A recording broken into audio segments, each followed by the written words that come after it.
Son varios versículos que vamos a estar viendo hoy. Romanos 8, versículos 1 y 2. ¿Lo tienen, hermano? Esperamos, los unos a los otros. Quiero hablar hoy bajo el tema las maquinaciones del enemigo para mantener al alma, su alma y mi alma, en un estado de dolor y de cuestionamientos y de duda y de tristeza. Y aunque el enemigo no puede robarle al verdadero creyente su corona, diga conmigo, no puede robarme mi corona. No puede robarme mi corona. Su malicia es tal y su envidia que no dejará ninguna piedra sin tirar. ¿Verdad? Ningún medio de ataque sin intentar para robarle su paz y su seguridad. ¿Ve? Y de este modo quiere mantener nuestras almas preocupadas con cargas que son casi imposibles de sobrellevar, en lamentos y tristezas constantes para que pasen sus días llorando y quejándose en vez de gozándose la victoria que poseen. Y tú y yo estamos llamados a gozarnos la victoria que poseemos en el Señor. Amén. Y que no nos cuestionemos si la gracia que poseemos es verdadera, que si nuestra esperanza es una hipocresía. Nuestra confianza en Él es una realidad. Y la gracia de Dios nos cubre. Y ante todas estas maquinaciones que vamos a ver hoy, tú debes aprender y pedirle al Señor, Señor, quiero verte a ti, Jesús, por encima de todas las cosas. Por encima de todas las circunstancias, de todos los problemas, de todos los sentimientos que en mi alma estoy ocurriendo, yo quiero ver a Cristo. Porque si yo veo a Cristo, el gozo que yo tengo y que poseo se va a hacer realidad en mi vida. Y si yo lo puedo ver, voy a empezar a disfrutar al Señor por encima de todas las cosas. Dice en Romanos 8, 1 y 2, ahora pues ninguna condenación hay para los que están en Cristo Jesús, los que no andan conforme a ¿qué? A la carne, sino conforme al Espíritu. Porque la ley del Espíritu de vida en Cristo Jesús me ha librado, ya conmigo, me ha librado de la ley del pecado y de la muerte. Ninguna condenación hay. Y la primera artimaña que el enemigo usa para inquietar nuestras almas continuamente, y tienen las notas ahí en su programa, por lo menos lo básico, es causar dolor y lamento por el pecado pasado, recordándoles a los hijos de Dios su pasado y su pecado y su error más que su salvador. Continuamente vemos cristianos que mencionan cuán indignos son de estar en la presencia del Señor. Cristianos que continuamente están diciendo y expresando tristeza a causa de su pasado. Pero vemos en Romanos 8, 1 y 2 que no hay ninguna condenación para los que están en Cristo Jesús. Gloria a Dios. Ninguna condenación, hermano.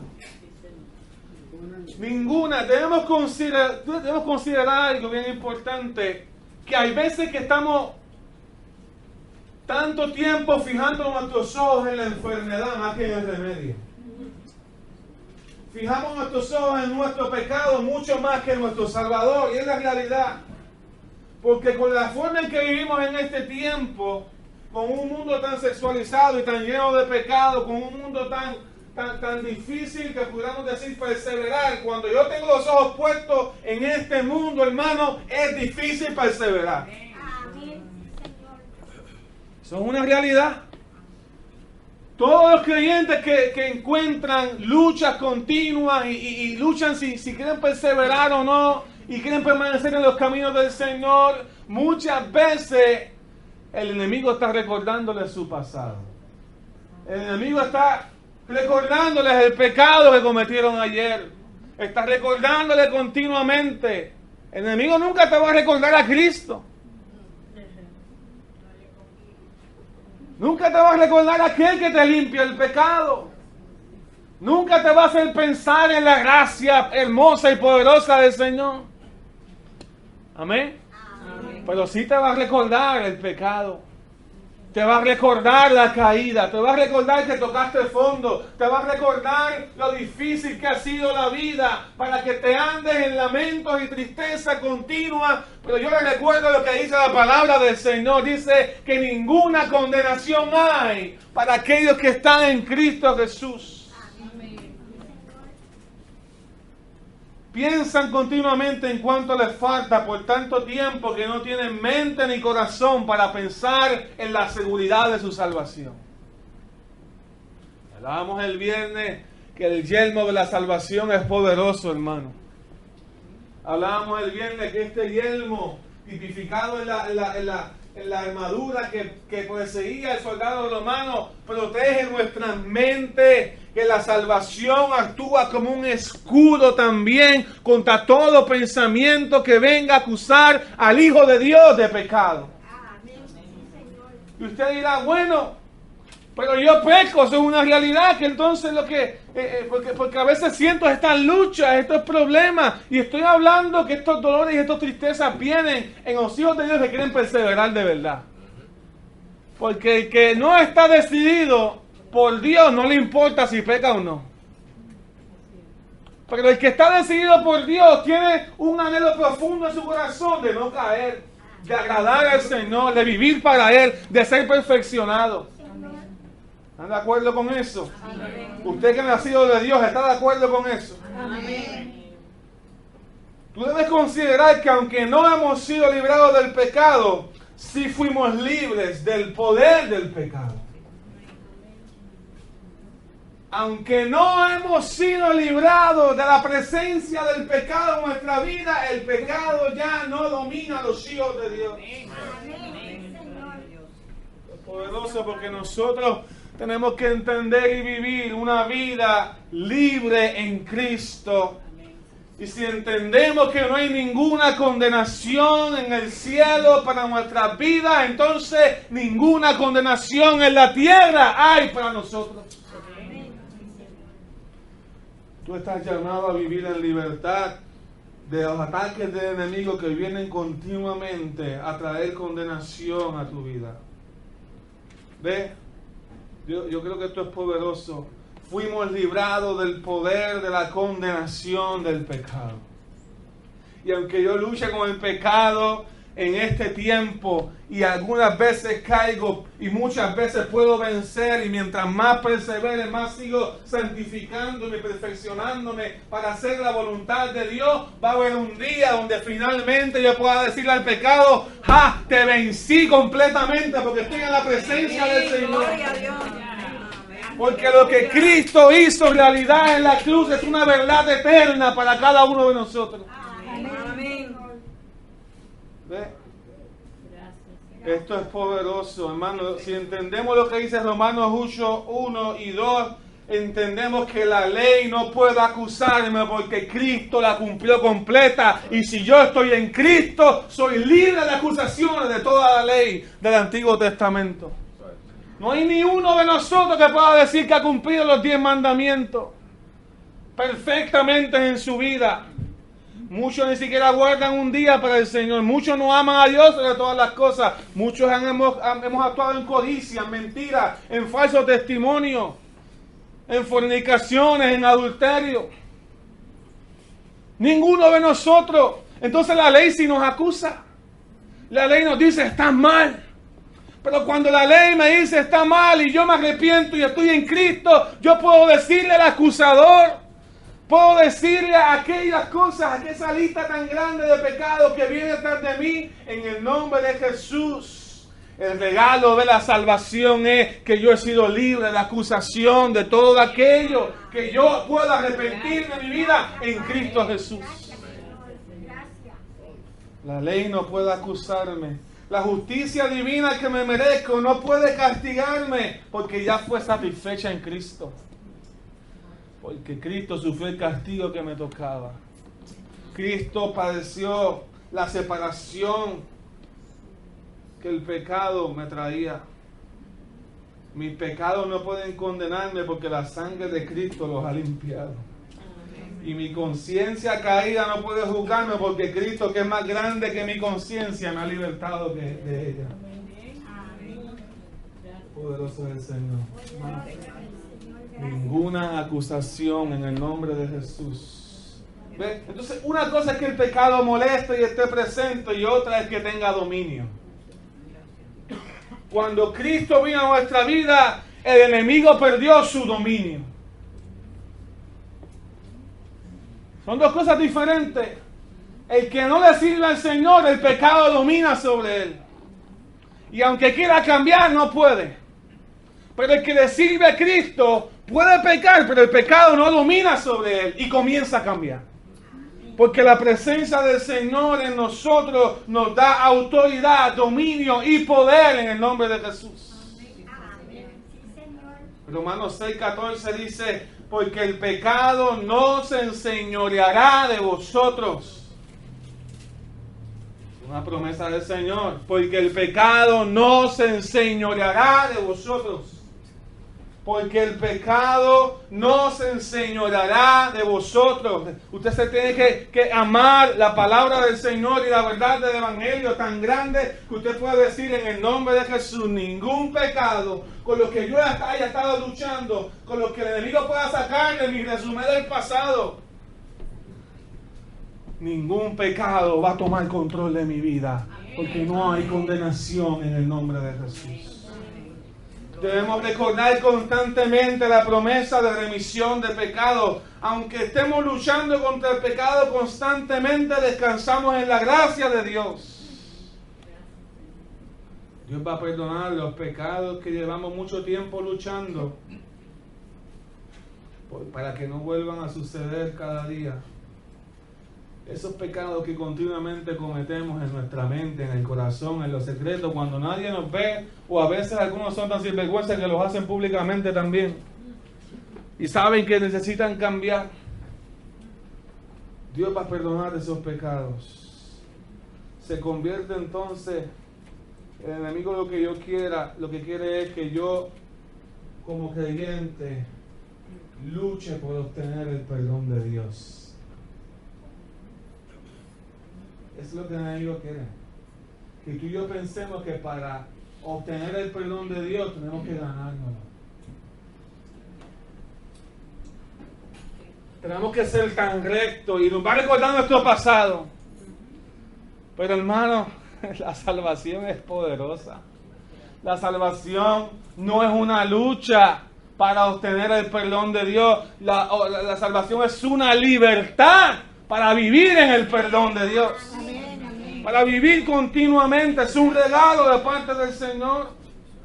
Piensa que cada uno de tus pecados, cuando venga el enemigo acusante, fueron cargados en la presencia del Señor. Usted dice: bueno, pero yo he escuchado eso tantas veces, pero muchas veces los escucho y escuchamos hijos de Dios lamentándose de aquellas cosas que una vez hicieron que no debieron haber hecho. Y Dios es poderoso. Y decimos que Cristo continuamente cargó nuestros pecados en la cruz, pero como que los tenemos aquí nosotros. Y si Cristo llevó mis pecados en la cruz, estaban en la cruz. Amén. Dice 2 Corintios 5:21: al que no conoció pecado, por nosotros lo hizo pecado, para que nosotros fuésemos hechos justicia de Dios en él.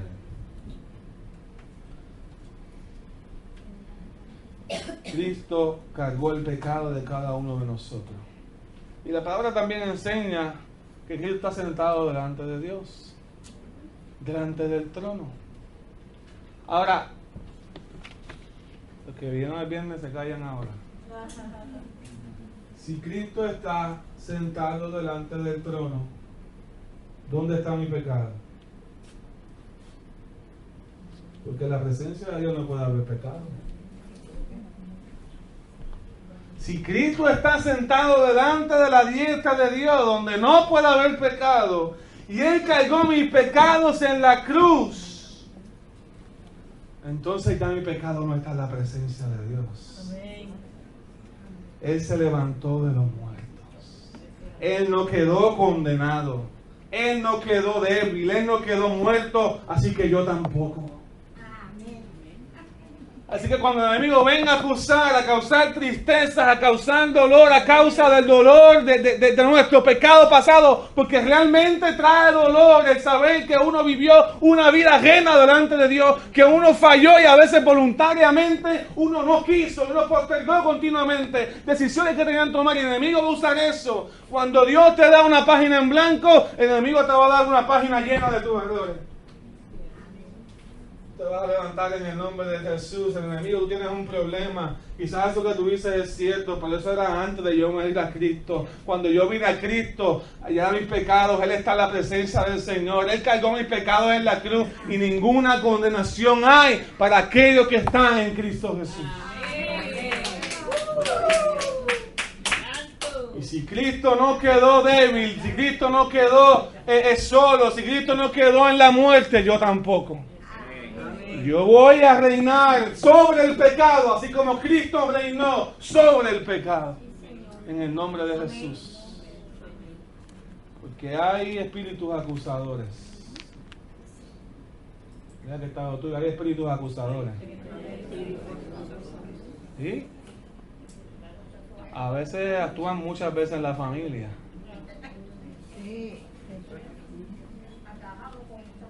¿Sí? Hay hombres bien acusadores. No, ¿te acuerdas lo que tú me hiciste? Y hay mujeres bien acusadoras también. Porque el enemigo va a usar a la gente más cercana a nosotros muchas veces. A veces ni se dan cuenta. Pero nosotros vivimos bajo libre de acusación. Libre de acusación en el nombre de Jesús. Y los espíritus acusadores no tienen autoridad, aunque vengan a tocar la puerta de nuestro corazón, no tienen autoridad para tomar control de él. En el nombre de Jesús. Así que hay una frase por ahí que se dice mucho: cuando el enemigo te recuerde tu pasado, recuérdale dónde tú estás en la presencia del Señor y recuérdale su futuro a él también. Amén. Segundo, causando que hagan falsas definiciones de la fe. Falsas definiciones de lo que es la fe. El enemigo maquina pensamientos para que tú y yo hagamos falsas definiciones de lo que es la fe en Jesús. De la misma manera que vimos que la falsa definición del pecado lleva más pecado, la falsa definición de la fe trae atribulaciones y angustia al corazón de los hijos de Dios. La falsa definición de tu fe en Dios Satanás le presenta al alma una definición de fe muy elevada y errónea, mística, cuando la muestra como una completa convencimiento, sin problemas en la vida, sin situaciones, sin circunstancias, donde si yo tengo fe tiene que haber una completa estabilidad en mi corazón y en mis pensamientos, una coherencia, una armonía perfecta entre lo que yo hago y entre lo que yo siento y entre lo que yo pienso, entre lo que yo razono. Todo tiene que ser demasiado perfecto para yo tener fe. ¿Ve?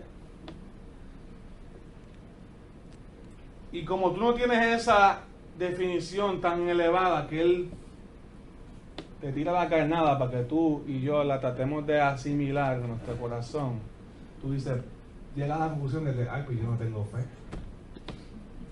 Yo no tengo fe porque me da todas las cosas que me pasan. Yo es que no entiendo. Yo no tengo fe porque todas las cosas que hace un hijo de Dios se supone que las hagamos en fe, y Dios se supone que ande de victoria en victoria, de gloria en gloria y de poder en poder, pero estas cosas que me están pasando, esto no son como características de una persona llena de fe. ¿Verdad que sí?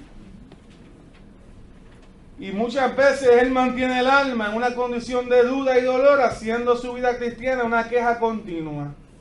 Lo importante aquí es que entendamos cómo Dios define la fe. ¿Cómo Dios define la fe? Dios define la fe como el recibimiento de Cristo en el corazón del hombre. Dios define la fe como su presencia, como un vínculo del alma con Dios, aunque las aflicciones de la vida estén presentes. ¿Están entendiendo eso, verdad? Tienes que ver que pueda haber fe verdadera, aunque haya duda. Puede haber fe verdadera, aunque haya duda. Como Jesús le decía a los discípulos cuando estaban en la barca, le dijo: hombres de poca fe, ¿por qué tuvieron temor? Jesús estaba reconociendo que a lo mejor no tenían mucha fe por lo que tenían. Tenían una fe en ellos, que era real.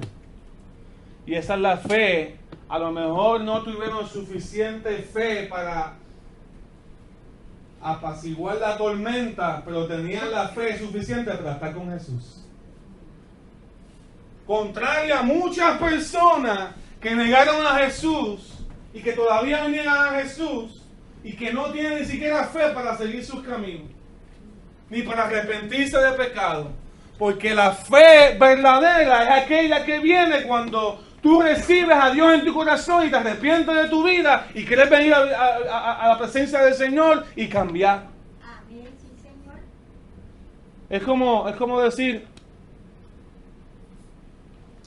tú o tienes carro o no tienes carro.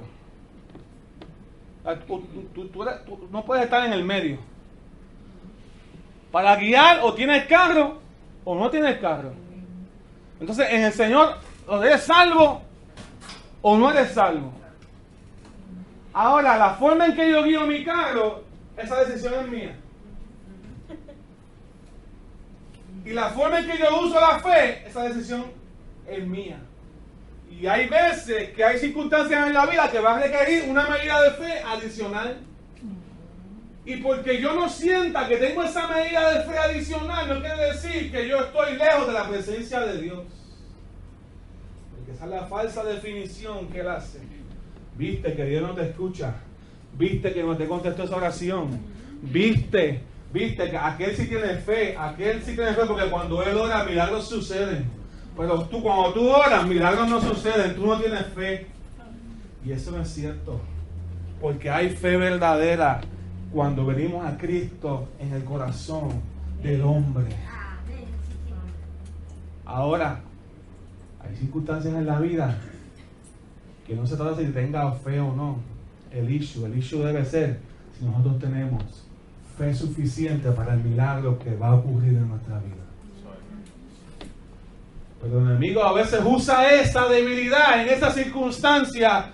A veces esa parte donde necesitamos decir: Señor, ayúdame en incredulidad, para que concluyamos en nuestros corazones que somos hombres sin fe. Y si somos hijos de Dios, y si queremos verdaderamente y tomamos una decisión a diario de vivir para agradar y glorificar al Señor, hermanos, somos hombres y mujeres de fe.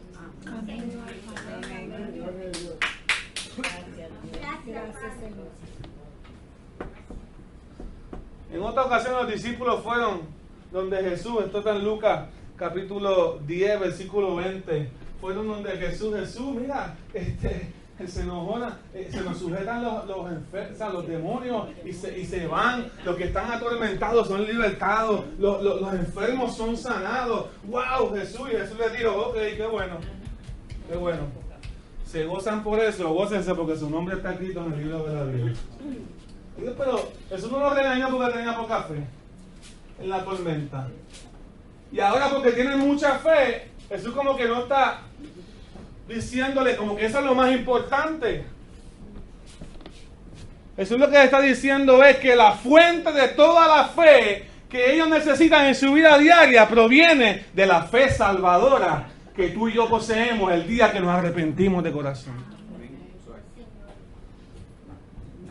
Cada vez que yo me sienta en debilidad, no es que yo no tenga fe. Si yo soy un hijo de Dios, cada vez que yo me sienta en debilidad, yo debo recurrir a la raíz de mi fe. ¿Cuál es la raíz de mi fe? El sacrificio de Cristo, la redención de mi alma y la promesa de salvación que vivo todos los días.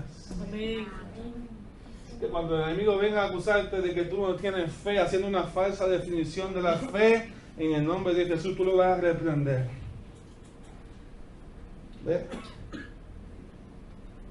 En medio de la prueba nos atribulamos porque pensamos que no tenemos fe. ¿Cuánto les ha pasado? Considera que la seguridad, la certeza en la vida no es lo que me salva. Lo que me salva es la fe. La seguridad y la certeza son consecuencias de la fe. Son consecuencias, pero no son el medio por el cual Dios me salva. Yo no soy salvo por la estabilidad de mi alma. Yo soy salvo por la fe en Cristo. ¿No entienden esto, hermano? Yo no soy salvo por cuán bien yo me sienta.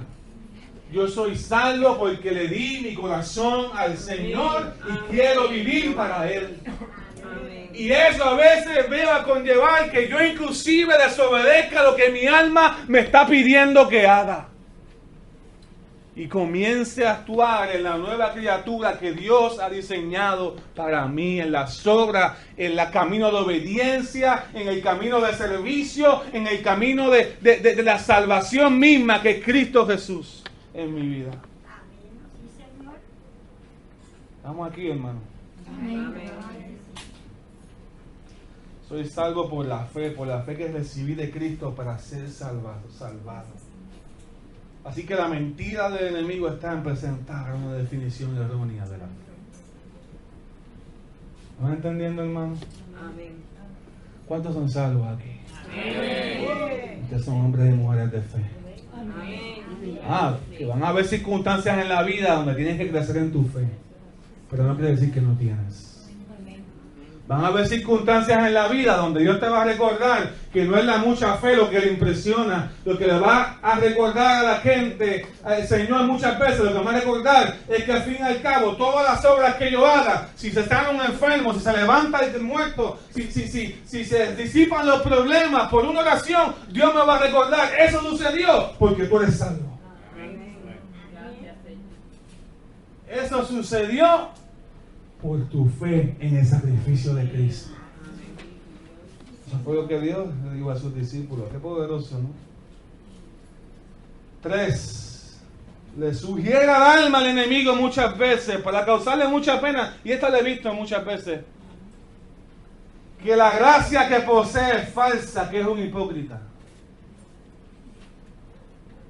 ¿Cuántas veces la gente abandona o deja de congregarse porque me dicen, pastores, que yo no quiero ser un hipócrita? ¿Cuántos han escuchado ese argumento? ¿Quién le metió eso en la cabeza al enemigo? Yo he visto esta verdad y la muerte la he visto.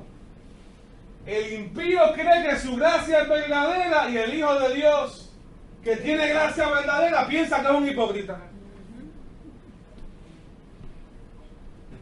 Todo el mundo es salvo allá afuera. Todos van para el cielo.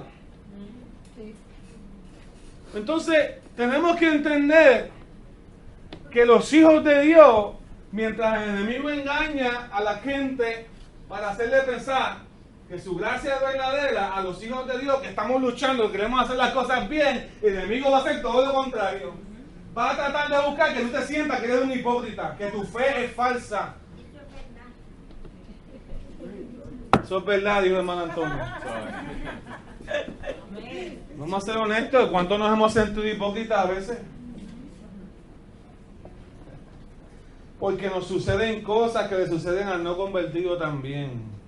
Porque Satanás hace que el hipócrita esté convencido e intenta que el creyente que posee una gracia verdadera piense continuamente que está sirviendo de apariencias en la presencia del Señor. Recuerda esto, nunca la gracia salvadora va a estar en tus manos ni en las mías. Va a estar en las manos de Dios. Porque si comienzas a luchar con este pensamiento y le das cabida, vas a querer volver a lo que hablamos ahorita, a querer comprar tu salvación. La gracia salvadora siempre está en las manos del Señor. Siempre somos salvos porque la gracia proviene y pertenece solo de Dios. Y nos sentimos hipócritas porque muchas veces queremos vivir una vida de salvación sin pecar, sin caer. Y Jesús mismo dijo, mire, 70 veces cae el justo y 70 veces 7 Dios lo levanta. ¿Me va entendiendo? Entonces nos creamos esta ilusión de que no vamos a tener momentos de debilidad donde vamos a coquetear con la tentación. Eso no quiere decir que eso esté bien. Lo que estoy diciendo es que hay veces que voy a caer y yo en ese momento debo reconocer la mentira del enemigo, la maquinación que te va a decir una y otra vez, tú eres un hipócrita. Mira que tú alzas las manos, mira que tú vas a la iglesia, mira que tú quieres hacer las cosas bien, mira que tú estás tanto tiempo tratando de convertir a alguien que está predicándole y dándole testimonio y ahora mira, no vas a poder hacerlo, no vas a poder predicarle a nadie, te tienes que esconder, tienes que quedarte en tu casa, tienes que dejar de congregarte, tienes que dejar de buscar a Dios. Enemigo sucio. ¿Por qué no juega limpio? ¿Ves? Y pensamos nosotros muchas veces que la gracia de Dios se apartó de nosotros. ¿Ves? Y yo creo que tú veas que hay una diferencia entre el hipócrita, entre el hijo de Dios y el que no es hijo de Dios. El mundo, porque otra cosa que el enemigo usa bajo este argumento es que te va a presentar gente buena en el mundo, gente moral, gente que se portó bien, para que después de eso tú concluyas que aunque tú no le hagas daño a nadie, tú no necesitas del Señor porque tú estás siendo una buena persona. Y eso no es la gracia de Dios. Esa es la moral humana, que tiene cosas buenas, pero no es suficiente para redimir nuestra alma. ¿Ves? Porque mucha gente son criados con valores, más esos valores vienen de la moral judio-cristiana. Son criados con buenos valores, no roban, respetan lo ajeno, respetan las colindancias, no buscan peleas. Pues ya van para el cielo. Pero no quiere decir que por dentro no tengan lucha.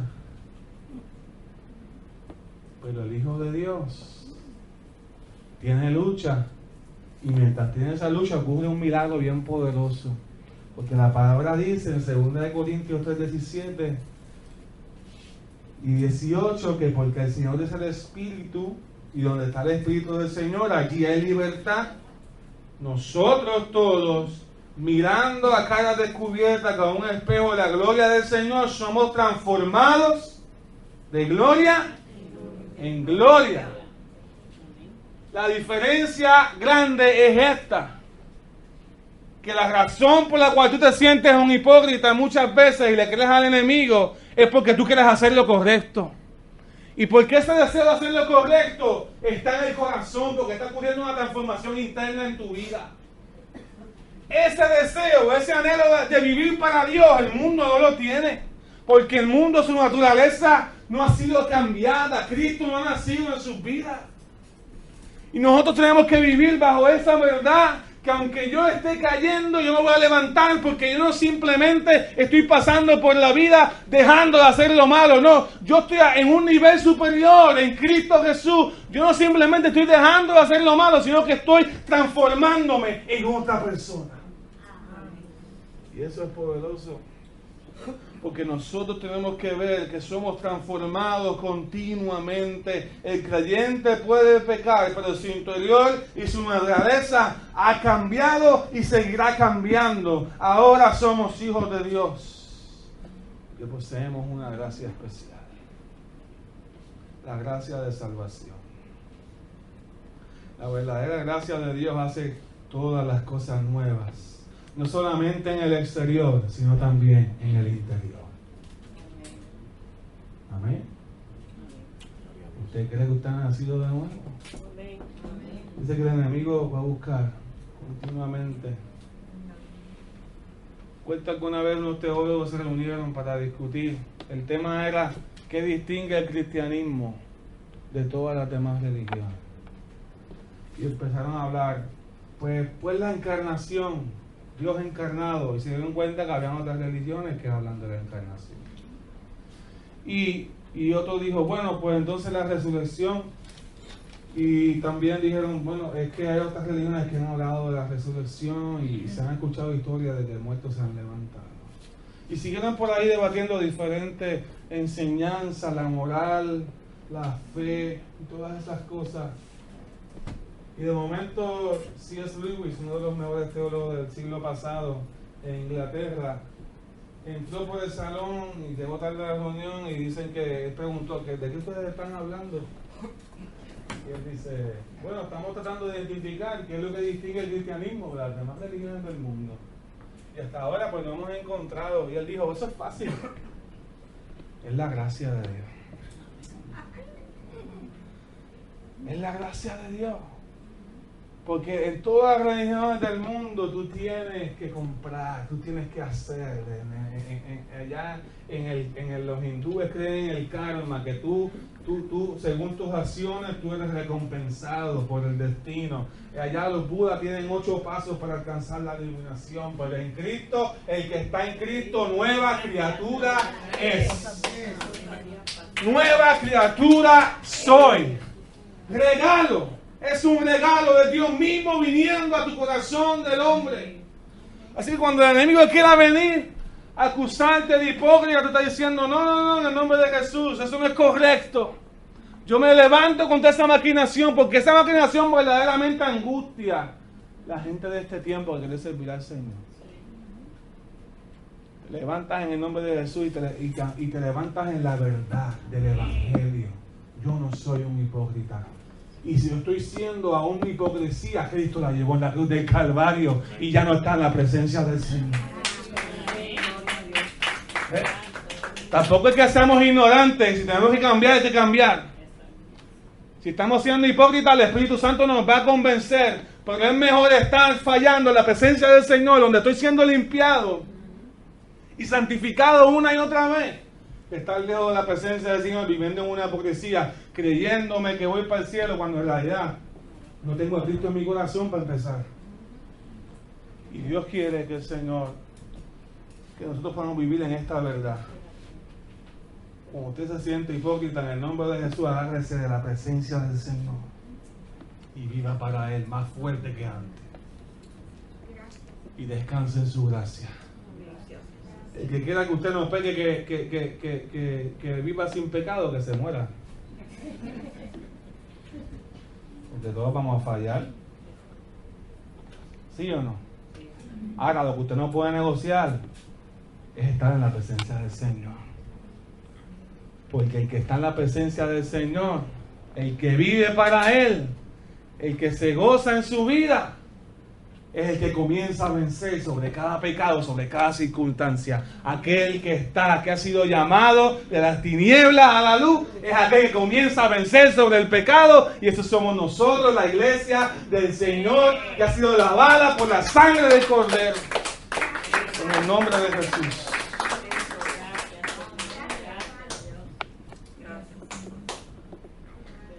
Número 4. Muchas veces le sugiere al alma que nuestras luchas contra el pecado son iguales que las de los pecadores no arrepentidos, y el creyente sufre muchas veces cuando hay pecados que aún no ha podido erradicar de su vida, y rápido el enemigo ve esto y dice, eres igual que los impíos, cuando la realidad es que el conflicto a nosotros es muy diferente. Es muy diferente. ¿Por qué es muy diferente? Porque nuestra lucha es contra todos los pecados. El impío escoge unos cuantos. Escoge los que le convengan. Pero aquellos que tienen oculto, pero aquellos que están ahí, que son su mano derecha para obtener ciertas cosas, a eso no los quiere renunciar. Pero el Hijo de Dios verdaderamente, aunque peca, no peca simplemente, ¿verdad?, porque quiere hacerlo, peca porque cae en su debilidad. Pero le ha declarado una guerra. Mira, ahora que hemos estado hablando de guerra espiritual, nuestras vidas muchos de ustedes me han comentado, y ustedes lo han visto en su vida, que ustedes ahora tienen las antenas paradas. Las antenas paradas. Eso es pecado. Eso abre la puerta. Eso no es de Dios. ¿Verdad que sí? Yo no quiero que eso venga a mi casa. Yo no quiero que esos espíritus que vienen detrás de eso vengan a morar en mi casa.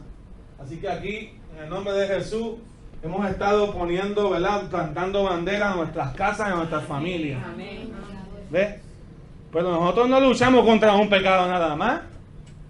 Nosotros luchamos contra todo, porque sabemos y deseamos pelear contra todo.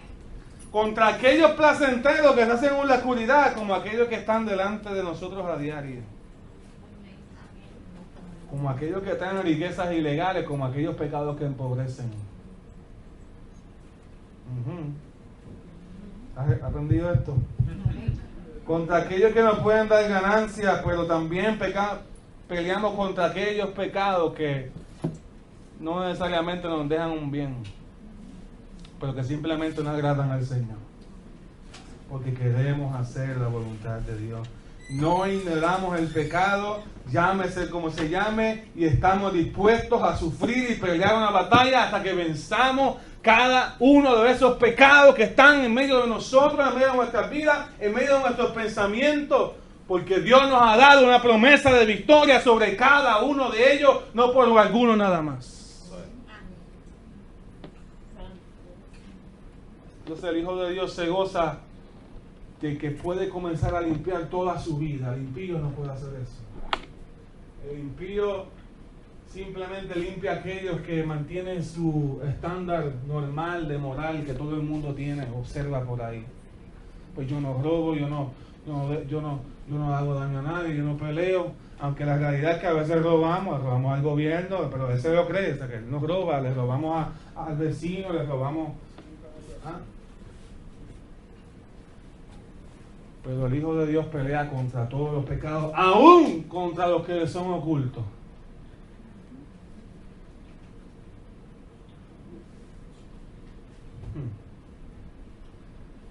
Hay un versículo que dice en Gálatas 5:24 que los que son de Cristo, diga conmigo, los que son de Cristo, han crucificado la carne con sus pasiones y deseos.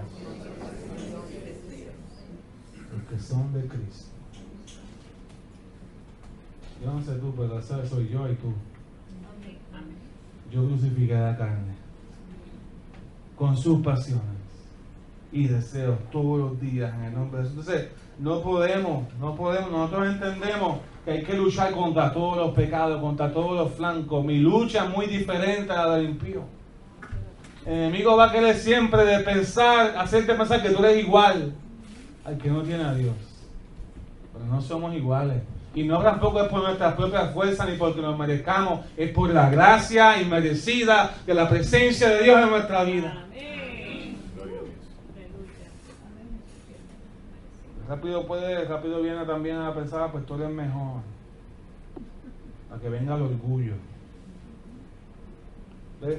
Pues nosotros somos parte de un ejército y peleamos para traer honor a nuestro rey. Y si mi rey me dice que es Cristo, que cada uno de mis pecados me pueden hacer daño, yo voy a pelear contra todos. Y más cuando sé que en la cruz Cristo lo venció a cada uno de ellos. Moisés fue tremendo siervo de Dios, pero que se quejaba y se airaba. David fue tremendo rey, pero cometió lascivia y lujuria en su corazón y después eso lo llevó al adulterio. Noé fue un hombre justo y piadoso, pero después de vivir firmemente en los últimos días se puso borrachón. ¿Y sabes qué? Todos ellos están mencionados en los héroes de la fe en Hebreos 11. Aún Sansón,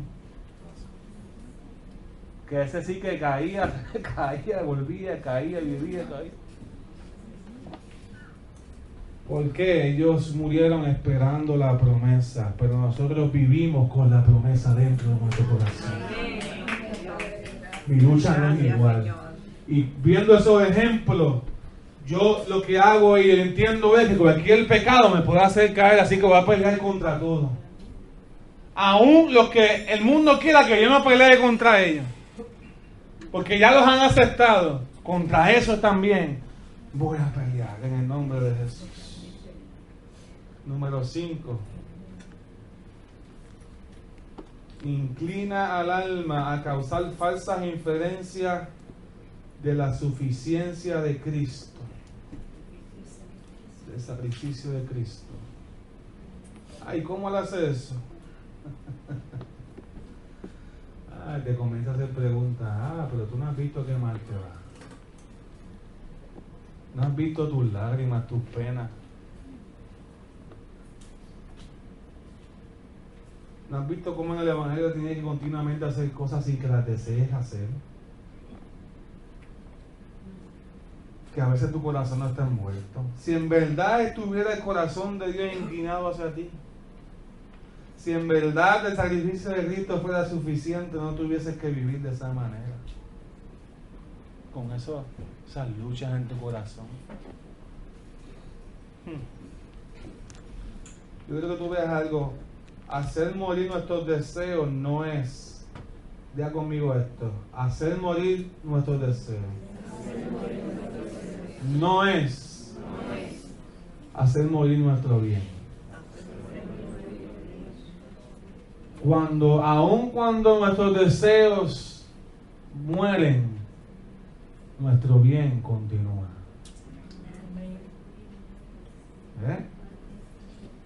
Y muchas veces vamos a pasar por la vida y experimentar cosas que no deseamos, que no las pedimos. Pero aún así la gracia y el sacrificio de Cristo es suficiente. No estamos, yo creo que no estamos recibiendo. Mira, abra su corazón en este momento. Toque su corazón aquí. En nombre del Señor. Dígale al Señor. Señor, yo sé. Aunque haya pasado por cosas, o esté pasando por cosas que no haya deseado ni pedido, yo sé que mi bien sigue delante de ti.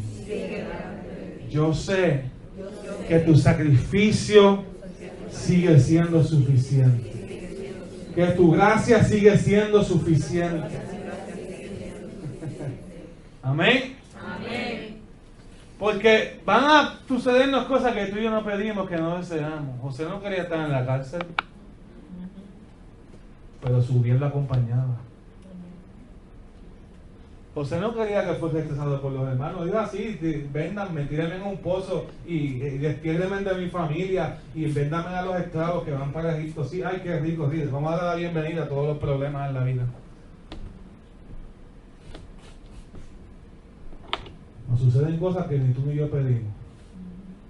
Pero eso no quiere decir que no obren para nuestro bien. Amén. Y como están obrando para nuestro bien, la gracia del Señor va a ser suficiente en cada circunstancia. ¿Ve? Entonces nosotros tenemos que entender que hay una falsa inferencia del enemigo para tratar de tentarnos y llevarnos a pensar y a angustiarnos que Dios nos ha dejado solos, que Dios no ha estado con nosotros, que empecemos a cuestionar las cosas y los eventos de la vida que nos han pasado. Y en cada uno de esos momentos tenemos que recordar que el sacrificio de Cristo sigue siendo suficiente. José no deseó la cárcel ni el rechazo, pero reinó en Egipto. Job no buscó la prueba, pero se acercó más a Dios y terminó mejor como estaba antes. David no quería vivir en caverna ni estar siendo perseguido por el rey Saúl, pero terminó él siendo el ungido y el rey de Israel, el mejor rey que jamás ha tenido la historia. Jesús dijo inclusive: si es posible, pasa de mí esta copa, pero que no sea mi voluntad sino la tuya. Su deseo mayor era la voluntad del Padre. Y era el bien. Qué bien nos trajo el sacrificio de Cristo, porque muchas veces pensamos que cuando no nos suceden las cosas que deseamos, nuestro bien se terminó. Y la bondad de Dios, hermano, nunca se acaba. cuando no suceden las cosas, cuando vienen eventos en la vida que no entendemos, Cristo sigue siendo bueno y sigue siendo suficiente, y Él sigue siendo obrando en nuestra vida al favor de cada uno de los hijos de Dios para que su plan se cumpla. Yo no voy a dudar, el sacrificio de Cristo siempre será suficiente. Y aunque yo no entienda lo que esté pasando, y aunque yo no entienda los eventos de mi vida, y aunque continuamente tenga que morir a mis sueños, a mi yo, a mi ego, a mis cosas en la vida, aunque cambie las circunstancias, aunque gente tenga que partir, yo digo que voy a perseverar en los caminos del Señor, porque la gracia del Señor en mi debilidad me hace fuerte. La palabra del Señor. Aleluya. Si fuese por mí, estuviese estudiando, ejerciendo la medicina.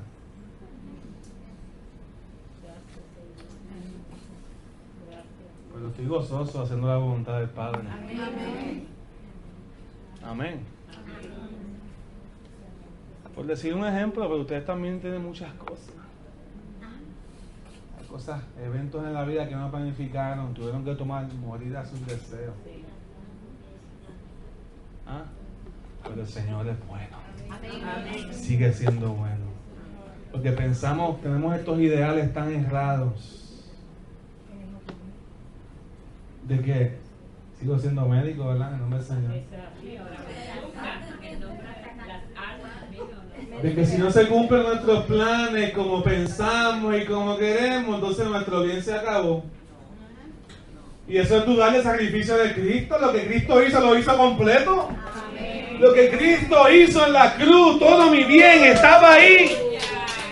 Él cogió mi mente y me dio la de Él. Cogió mi pobreza, me dio su riqueza. Cogió mi maldición, me dio su bendición. Cogió mi pecado, me dio su santidad.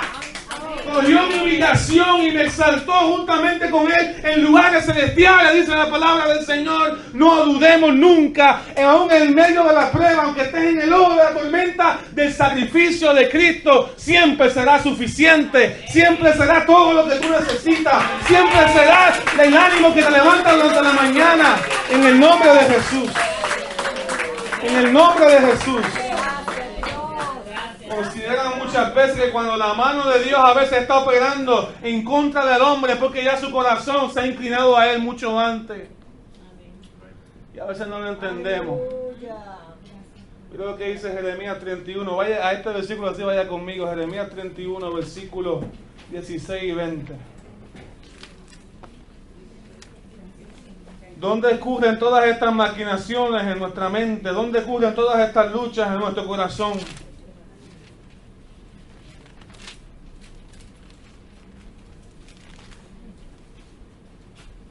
Jeremías 31, 16 al 20. Mira, Dios me habló con este pasaje bien brutal. Como los jóvenes dicen. Como yo soy joven.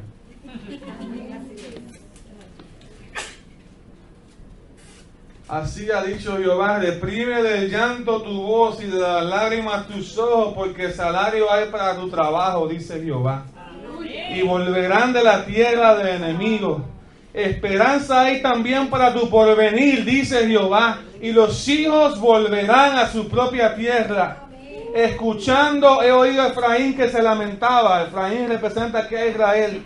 Me azotaste y fui castigado como novillo indómito. Conviérteme y seré convertido, porque tú eres Jehová mi Dios. Porque después que me aparté tuve arrepentimiento, y después que reconocí mi falta herí mi muslo, me avergoncé y me confundí, porque llevé la afrenta de mi juventud.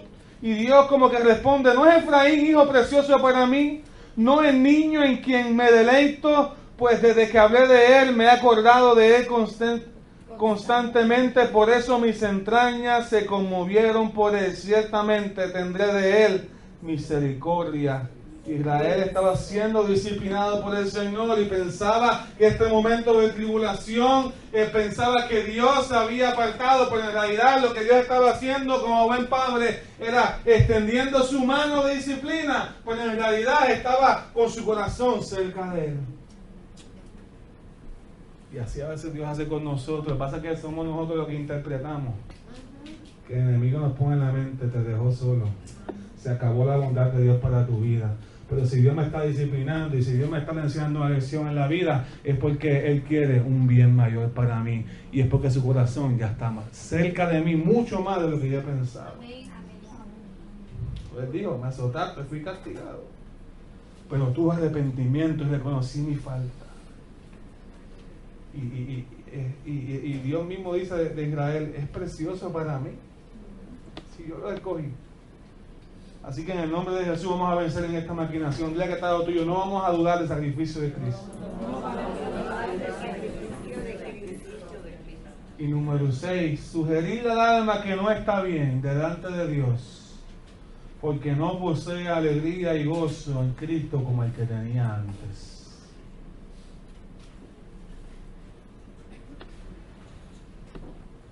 Porque has perdido el gozo. Has perdido la comodidad que antes te caracterizaban. Y te empiezas a decir con cosas como esta, ya tú no eres el mismo. Ya tú no eres el mismo cristiano que antes. Ya tú no te gozas. Todo es una carga para ti. Y sucesivamente, si eso es así, pues no se quiere decir que tu salvación no está segura. Y hay muchos creyentes que luchan con este tipo de pensamiento. ¿Ves?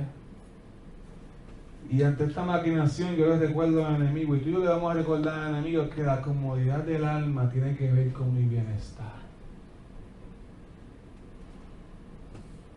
¿Ves? Pero la gracia de Dios tiene que ver con mi identidad. Dos cosas diferentes. Pero el enemigo quiere que pensar que seamos igual, que lo amamos. El que yo no sienta comodidad o cierta alegría en mi alma continua, como si fuese una fuente que brota.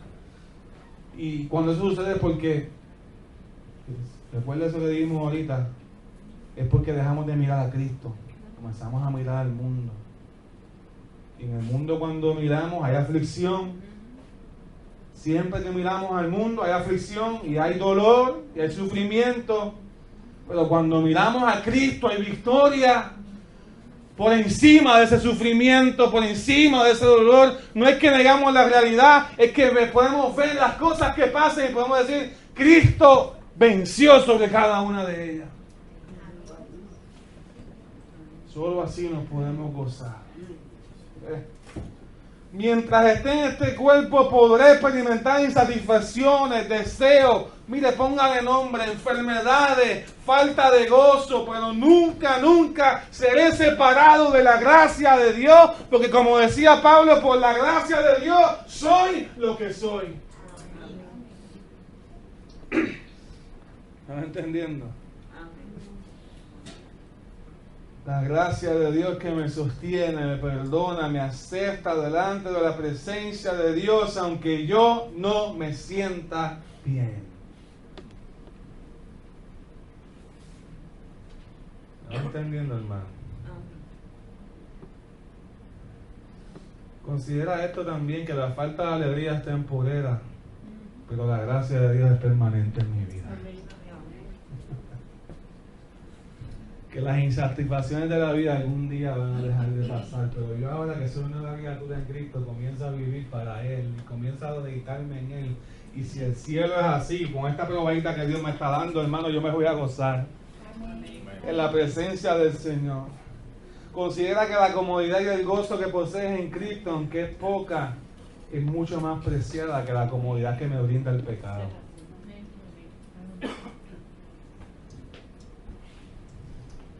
Y aunque soy un hijo de Dios, aunque esté en tribulaciones, aunque esté en pruebas, soy un hijo de Dios. Porque la gracia de Dios me hace hijo de Dios. ¿Ves? Aunque esté en pruebas y en tribulaciones, aunque esté luchando con el gozo, hermano, la gracia de Dios me hace un heredero.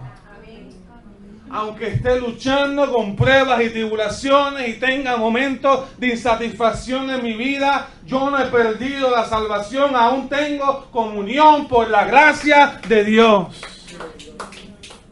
Por la gracia de Dios soy santo y sigo siendo santificado. Los ojos de Dios no están en contra mía, sino están a favor mío. Por la gracia de Dios. Así que, como decía Pablo en Corintios 13, muchas veces las tribulaciones producen algo más excelente en medio de nosotros.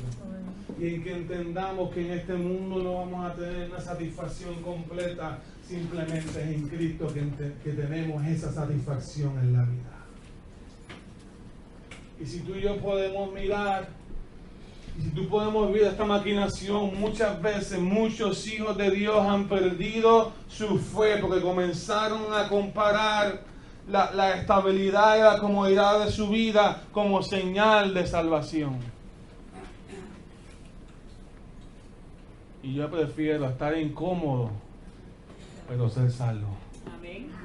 Y yo prefiero tener menos cosas en la tierra, pero tener más tesoros en el cielo. Amén.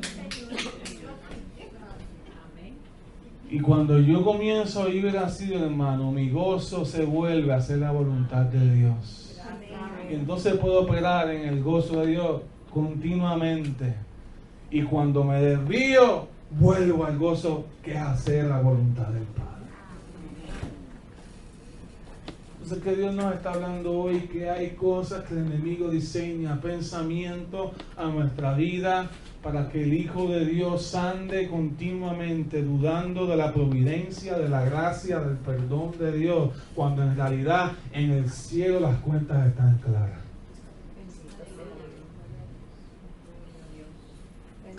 Porque si Dios te perdonó, Él te perdonó. Porque si la gracia del Señor es suficiente en el cielo, la gracia del Señor es suficiente. ¿Ve? Porque si en Cristo está mi gozo en el cielo, en Cristo está mi gozo. Pero Él continuamente va a tratar de quitarte los ojos de la tierra, o sea, del cielo, de Cristo, para que los pongas en tu alma, en tu propia vida, para que los pongas en tus circunstancias, para que los pongas en tus limitaciones, para que los pongas en tu pecado, en tu pasado, y así detiene el crecimiento. Pero en el nombre de Jesús te levanta y le vas a creer al Señor. Y como iglesia le vamos a creer al Señor. Y que cada una de estas maquinaciones venga a nuestra vida. Nuestra alma va a ser saciada y llena de la presencia del Señor como nunca antes. Y que hacer la voluntad de Dios va a ser nuestro deleite. Y hacer la voluntad de Dios va a ser nuestro mayor tesoro. Porque al fin y al cabo el cielo y la tierra pasarán. Todo lo que me ofrece este mundo, todo lo que el mundo tiene para darme, hermano,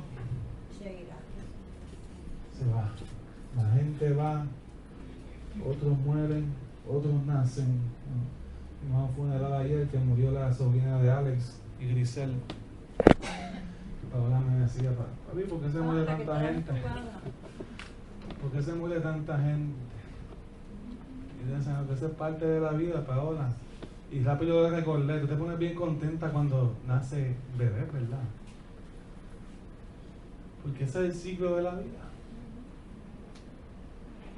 Y se puso bien contenta rápido. Porque hablamos del nacimiento.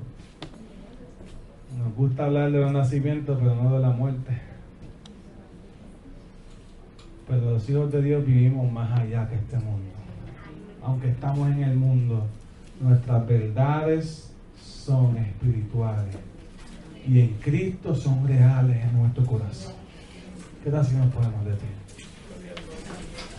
El enemigo ha querido mantener tu alma en tristeza, dolor, duda, continuamente.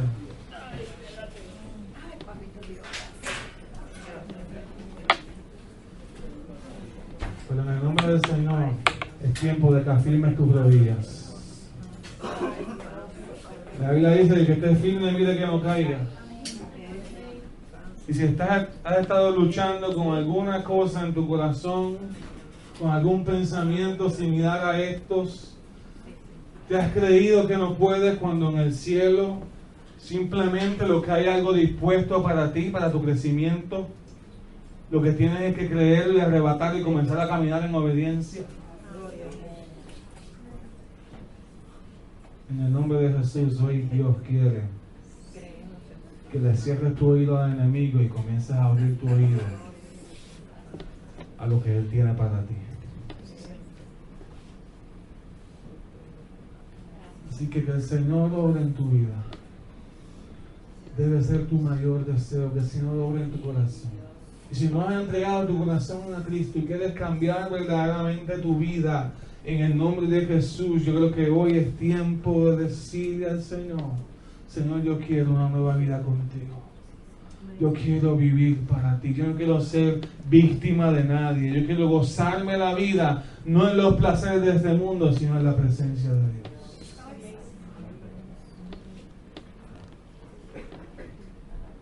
Así que te pido en el nombre de Jesús que tú obres en medio de nosotros, Señor.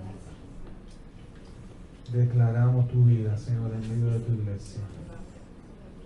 Obra, Señor, en medio de tus hijos, en medio de tu pueblo. Paséate, Señor, en medio de tu iglesia. Habrá alguien que dice: yo entiendo que es conmigo. He estado luchando, mi alma ha estado inquieta, mi vida ha estado en una constante lucha, y yo quiero en el nombre de Jesús vencer, porque la gracia del Señor es suficiente.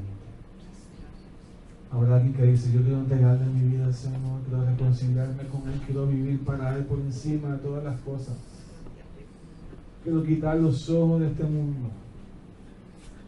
El Espíritu Santo está aquí para tocar tu vida. El Espíritu Santo está aquí para que obres en tu corazón, para que obre en tu vida, en tu casa, en tu caminar. El Espíritu Santo está aquí dándote una oportunidad de cambios. ¿La vas a tomar? El Espíritu Santo está aquí dándote una oportunidad de un nuevo nacimiento, de una nueva vida en el Señor. Y en el nombre de Jesús, quizás hay un valiente ahí que dice: yo quiero ser de esos que aceptan, yo quiero ser de esos que viven para el Señor, quiero ser de esos que están en la presencia del Señor, gozosos, viviendo para Él, lucha sobre lucha, victoria sobre victoria, en el nombre de Jesús.